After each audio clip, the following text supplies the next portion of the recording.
Hey, you're just in time. Or I'm just in time. Hey everybody, welcome to Saturday's morning stream! Afternoon stream. Fuck. I was up late because of Path of Exile, so I slept. And then I got up at 10 and I felt like someone had hit me with a fucking truck. And given me COVID juice. I don't know. Excuse me. But I'm here. And I was playing some Vampire Survivors during the intro.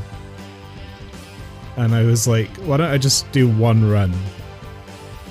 I'm in a back to tank, that's it. So I'll do one run of Vampire Survivors, and I'm going to do a bit of Animal Crossing because my turnip price is tanked and I have to sell them today. And then some Xenosaga. And I might cut it short because I want to play more Path of Exile.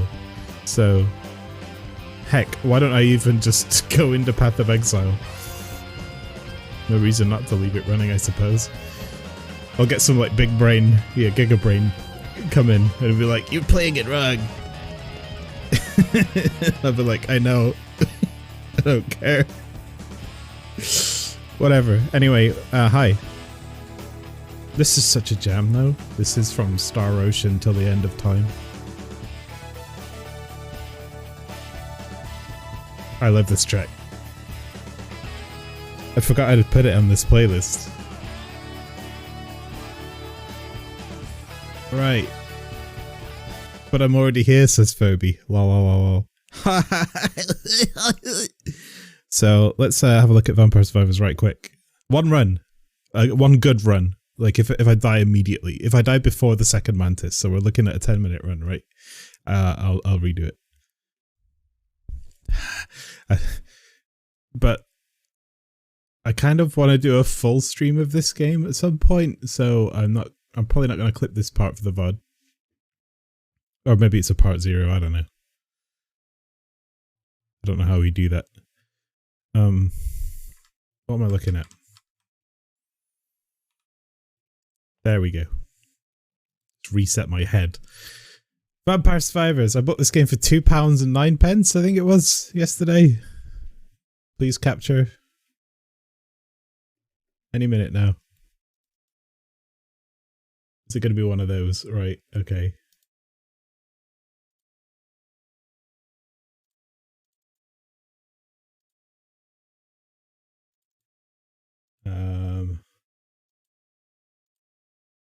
Oh, what the fuck?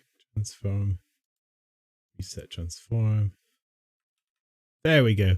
So this is Vampire Survivors. It's a window catcher game. It was like £2, and we played a bunch of it yesterday. And basically it's this, right? It's so I've unlocked a couple characters. You start with just Antonio. Motaccio is really good. I've just unlocked Clerici and she starts with Holy Water, so I'm going to give her a shot. I'm not doing the library because it's ridiculously tough. I like the Mad Forest. And you just use the D-pad and it attacks for you. So her attack... Oh my god, she starts with a ridiculously big Holy Water. That's awesome. There's like 400% range. So you get crystals for killing stuff, and then you level up. So I've been given a choice of 3. So Clock Lancet's really good for survivability later on. For now, I kind of want Peachon to... I want to boost this up one day, but it's really good to have a directional that you can control, so I'm going to take Knife. Oh my god, it's massive. Her AoE is so big that it affects everything. What is this character? So the Santa Water, that's what it's called, not Holy Water, Santa Water. It's very, very good when you get lots of them, and with her, I think if we can beef it up, this whole screen will just be covered in death, and it'll be great. You unlock this character for healing a total of 1000 HP. Now these are both good. I'm going to take Garlic so I don't have to care about bats. Because look at the AoE. Lean into her strength. This character's fucking OP. What?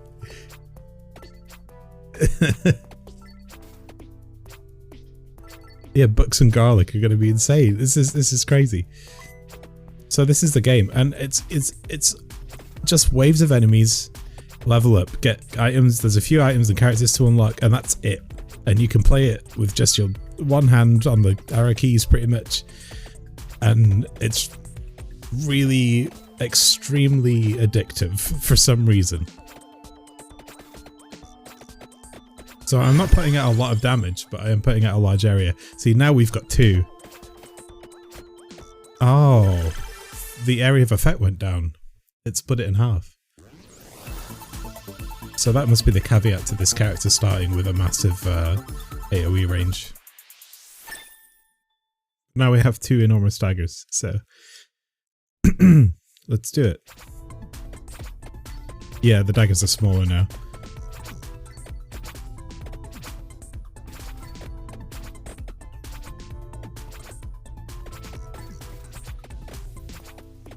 Still, she's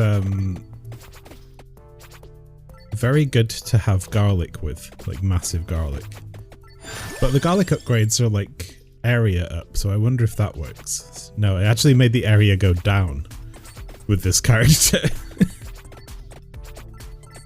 Maybe it's like it goes down every time I level up to a certain point, and you just start with a massive area of effect because it looks like the holy water's gone down too.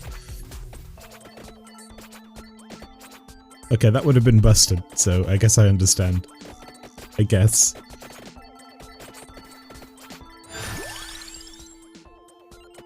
Still, I want more holy water, because it's never not good. Santa water.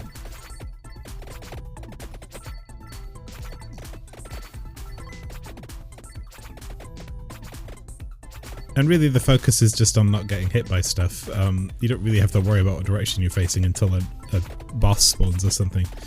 And what I've learned is, as long as you're able to push back enemies, you're good. If they're pushing you south and you have to keep moving, it means you need to power your damage up or the number of attacks you've got. Garlic Massive is another good band name. It is. I'm gonna take the dove. So the dove fires a bunch of projectiles. For some reason. Don't ask.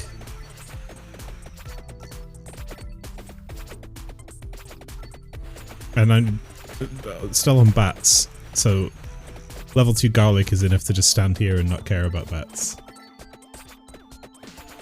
And let the dove take care of the skeletons over there. Alright, the damage up is really good. I really like the rune tracer, so I'm going to take it. Can't control it very well, but it does a lot of passive, just destroying stuff in a straight line, which is also really good later on when you start needing to cut your way through enemies. Now this here's a special bat, this glowing one. He'll drop a treasure chest, and I want that because that's a free upgrade. Okay, I've come to really love the axe, because it does a ton of damage, and it's relatively easy to control where it goes.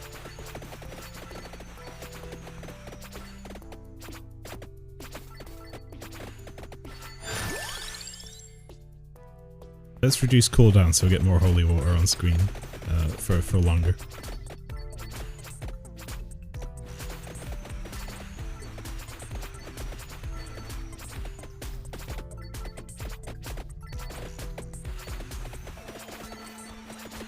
Right, we're just about able to take care of these skeletons without having to do much. We're getting a little close. So let's have more holy water. Why not? Holy water is great because we can just walk around and avoid stuff and they'll die.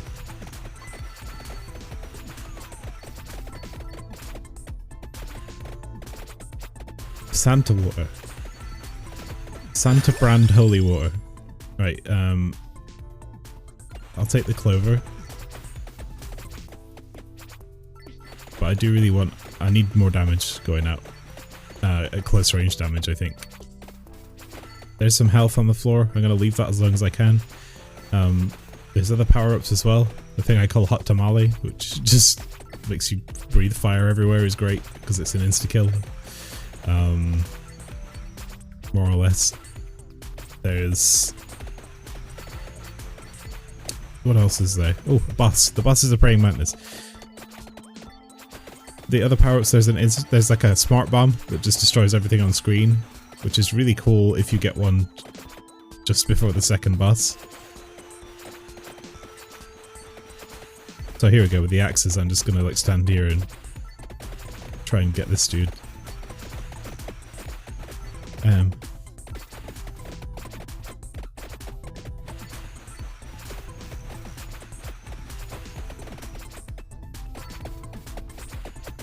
Lure him. There we go.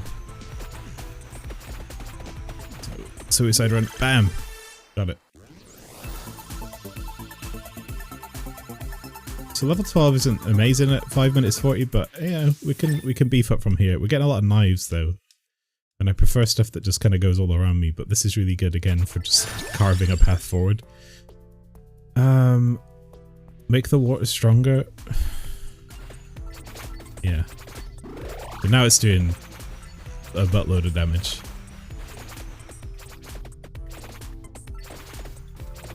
Like, these green dudes are no joke. Being able to stand here and just let them die is pretty solid at this point. They just have a lot of HP. But there's a point soon, or about the 10-minute mark, where we're going to really struggle with vast numbers of enemies, so we're going to want a lot of attacks going out in all directions, preferably things that push things back.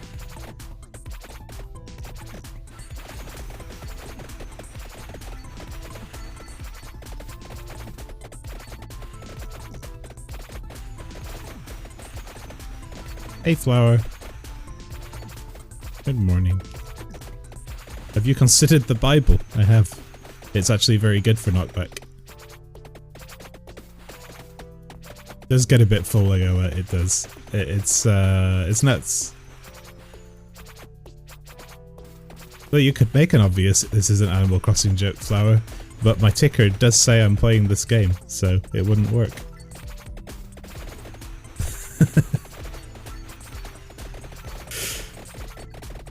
The one on Twitch does it because we can't upgrade that. Nice, this is 150 bucks. That's a really good amount of money to find in a random drop because that's what you use to unlock perma upgrades. More weapon effect duration. Holy water stays down for longer. Tracer stays on the screen for longer. This looks fun and chaos. Well, it's extremely fun and it's £2. So you can't go wrong.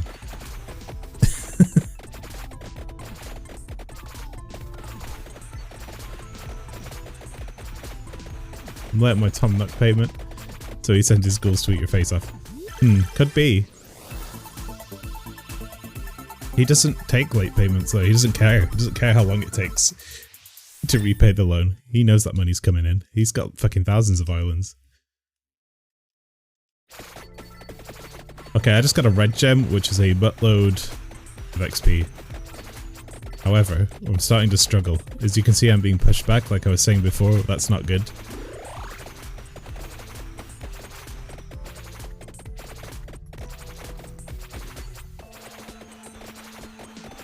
I want to be able to basically do this and walk through enemies that are in front of me. And these bats have a lot of HP too. It's giving me just like knives all the time, but Rune Tracer upgrade I'm going to take.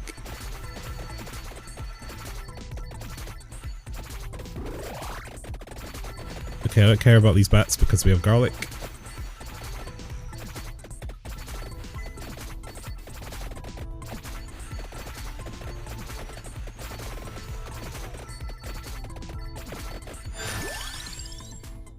More holy water. Santa water. Let's go.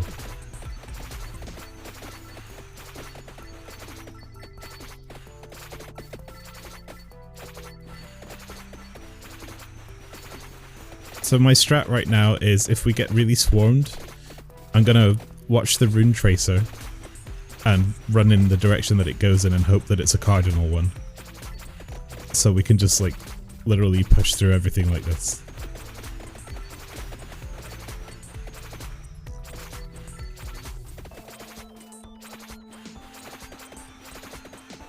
Oh, the knockback is really good against that guy.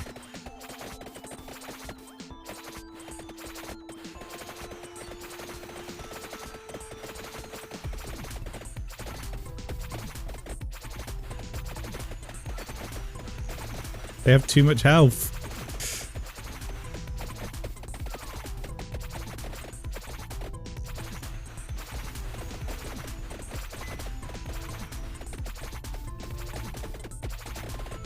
The holy water though, wow.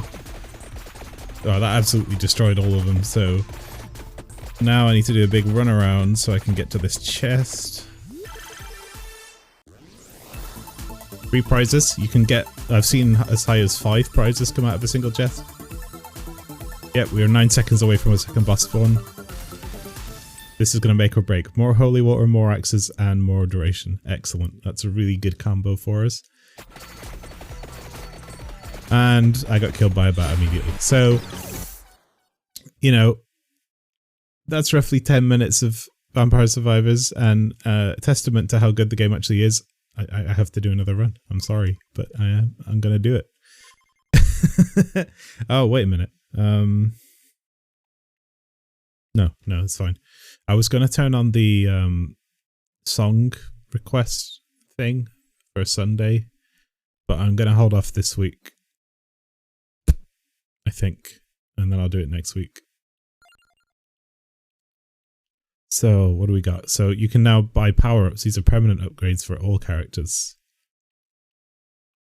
Like health and recovery and speed. That's pretty good. Duration is nice. Move speed would be nice. I'm gonna buy move speed upgrade. I don't care about the coins per rank thing. Or the max health, really. And let's see. Weapon cooldown is reduced. So this character, yeah, area is plus 405, starts with temporary area bonus. Sword Clerici.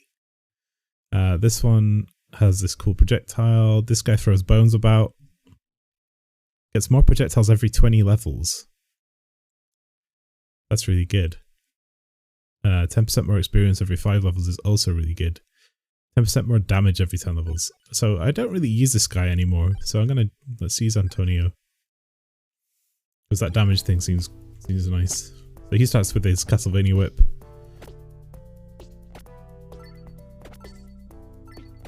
Which is nice because it's pretty easy to control. But it only goes left and right.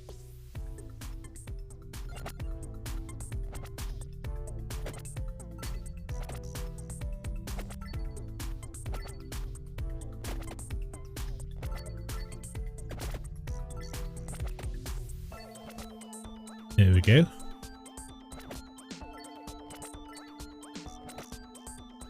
I'd like a lot more experience now than the last time I played this guy, so this will probably be pretty good.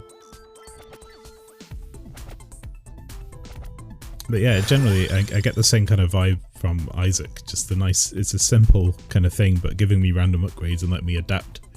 That's a good way to build a roguelite.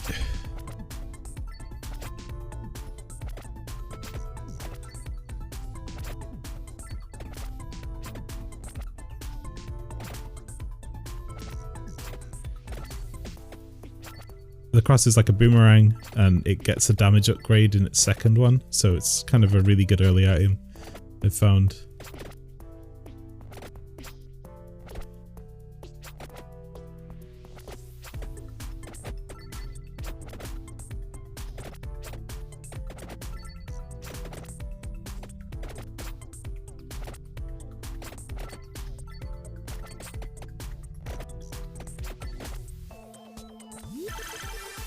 A red gem just popped up as well. That should be good.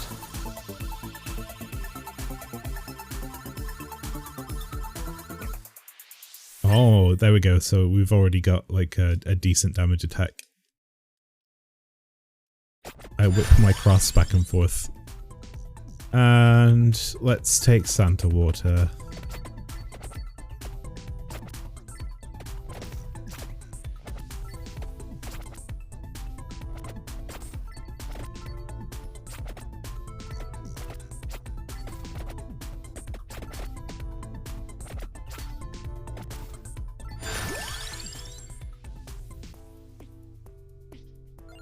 Another one.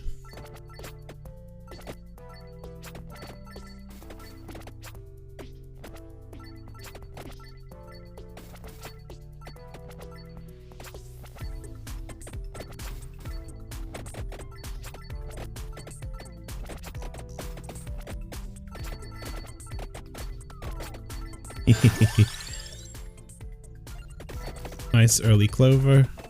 I might get us some nice drops later on.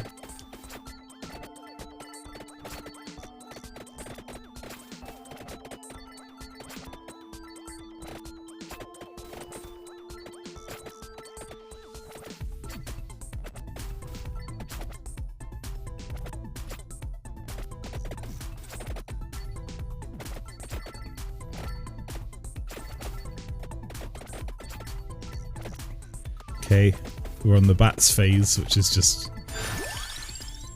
They're going to start throwing zombies in soon, I think. King Bible.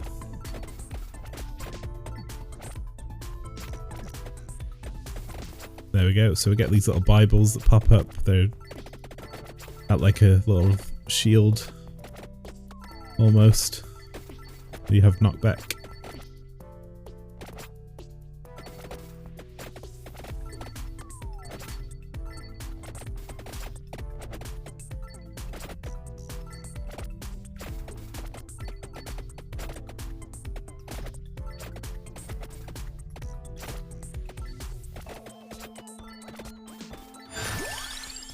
Nice, we can upgrade the whip damage.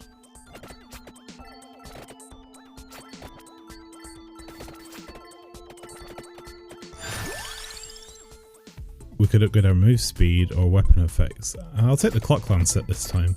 This goes around in a clock formation and freezes enemies. Getting good for escaping trouble, especially if you're trapped in like a boss ring or something.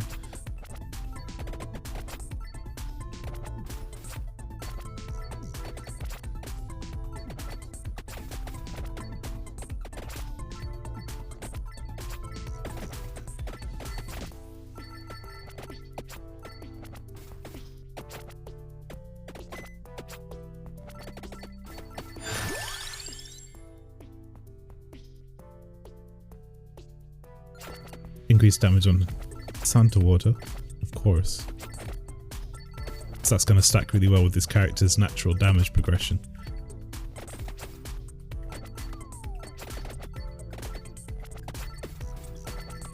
Whoa, whoa, whoa! Easy, tiger. You want to destroy these things, these braziers, because they can drop.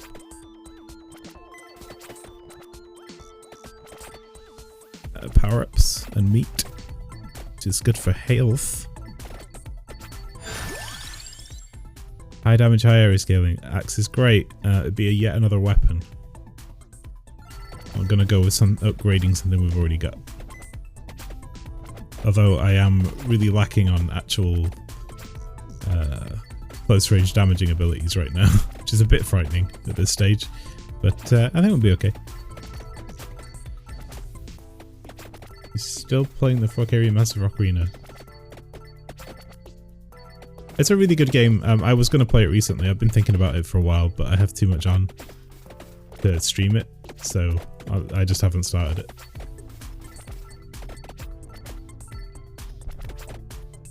I still consider it in my top 5. It may still, well, it was my top game ever, was Ocarina of Time. And then Dark Souls came out. Pretty much. So, well, actually, all of those games, my top 3, oh god, it's so hard now. I can't do that. Definitely my top 5 Because the best game ever made is probably Katamari Damacy. I mean, there's no question about that. No, so Katamari, Dark Souls original, Ocarina of Time, and Chrono Trigger, and Final Fantasy IX. Those are like probably my top 5. Just reeling them off. Xenosaga is up there, but it's in a league of its own. I guess I have to say top 6. But that goes on a special pedestal of like untouchable for me, so.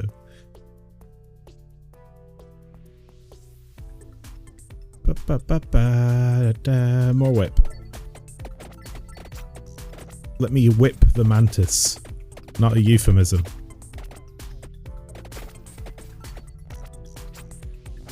If I have to just pick 5, then I have to pick Xenosaga and Katamari, Ocarina of Time, Dark Souls, and Chrono Trigger.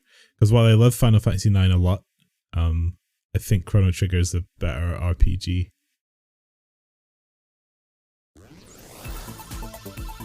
And that's not in any order.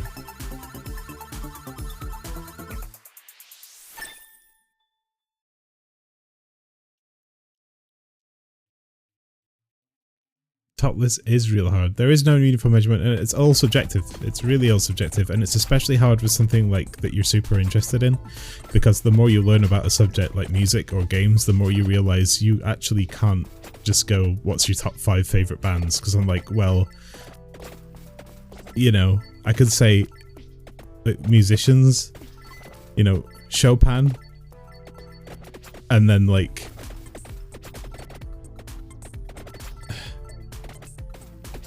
so, you know, that's like classical piano, and then you have to put them next to something like, oh god, like it's really hard, Devin Townsend. It's like entirely different. And then like Snail's House or something. You know, you have to start doing genre lists. That's why it's kind of impossible to say what's your all-time favorite this one thing. It's like you don't just, if you only like one particular element of all things, you know what I mean? It's like literally the only thing I like in the world is how something looks, like or like art style is the only thing I care about, but not like the fundamentals of it. Just what do you think is the favorite thing? It's like, you know, it's yeah, rambling, but what I'm trying to say is everything's got merit, and it's really hard to just pick one thing that has the best all of the merits.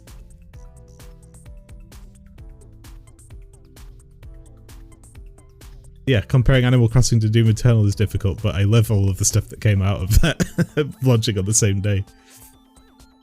Different hemispheres of game content. Yeah, I guess for me it's like I said earlier, you know, when you learn more about what you like, you start discerning it better.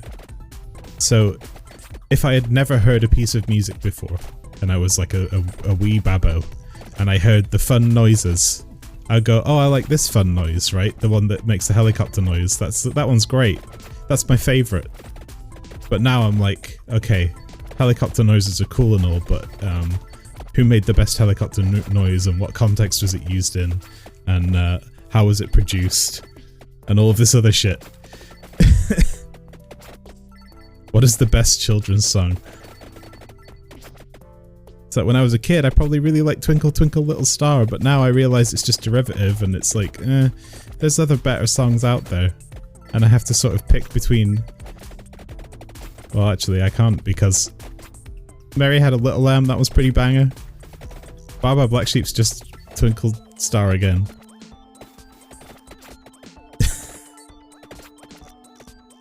Damn it.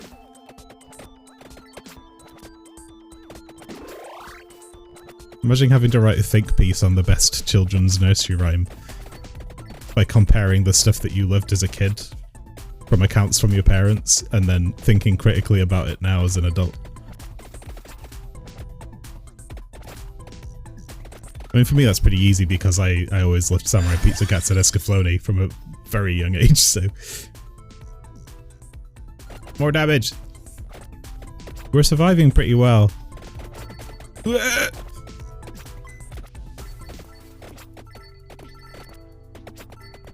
Oh, there's a bat. I'm gonna mess it up. This is why it's hard with games, right? So, Dark Souls, like Katamari for me, is always nearly the top of my list. Xenosaga is the top of my list, not because it's the best game ever made. Because it's not. But it's like the one that had the biggest cultural impact on me. And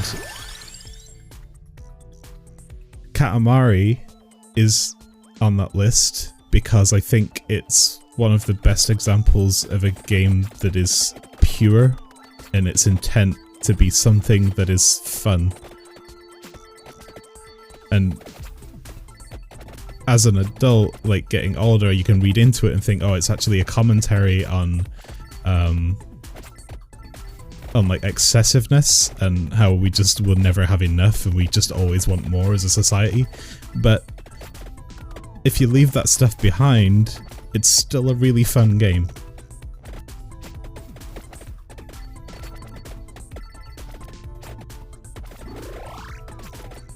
But Chrono Trigger is on my list because it's basically a gold standard. Oh fuck. For which character writing should be done, in my opinion, in an RPG.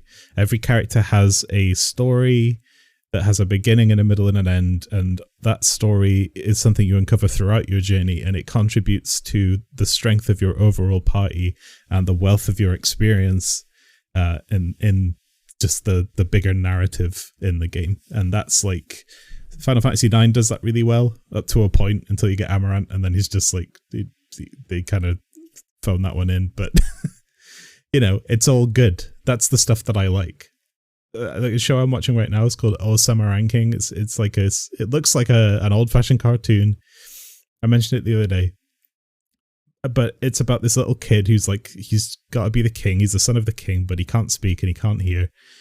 And he meets this dude who's like a puddle. He's like a shadow warrior who's an assassin, but pretty much every time he meets an antagonist or some other character, like they act a certain way and you think, oh, they're acting this way. And then like the next episode, they'll do an entire flashback backstory on that character, and then you understand why they act the way they act. And then it completely changes your perception of like just the whole composition of the characters in the story as a whole. That's really good character writing, even though the tropes are relatively simple. It works really well, and that's the sort of thing that I live in, just generally in storytelling. So that's why Chrono Trigger's on my list. What are we saying in chat? There's nostalgia. There is, but you know, nostalgia, you can see it for what it is. You know, it's ruby tinted glasses. Like Xenosaga is not just nostalgia for me, it's like formative. All of the stuff that I like after that, I can trace back to that game pretty much. Ultimate Online. Yeah, got really into that. Ragnarok. I'll always love Ragnarok, even though it's a horrible grind, but it's got great sprites, great music, and memorable areas. I spent a lot of time there. Sekiro was your first FromSoft game, so you're going to immediately go to that for best Souls-like. That makes sense. For me, like Dark Souls 3, I think is the best Souls game, or Bloodborne, one of the two. But Bloodborne it's a different beast. It's a FromSoft game. If we're talking purely Souls games, then Dark Souls 3 is the best mechanically speaking, but I still think the world and the presentation and the pacing and the way we experienced Dark Souls 1, the impact that it had on games and everything like that at the time, that makes it my favourite one in the series. Anyway, I've played some Vampire Knight. I'm going to do some Animal Crossing very briefly while I ramble about this stuff.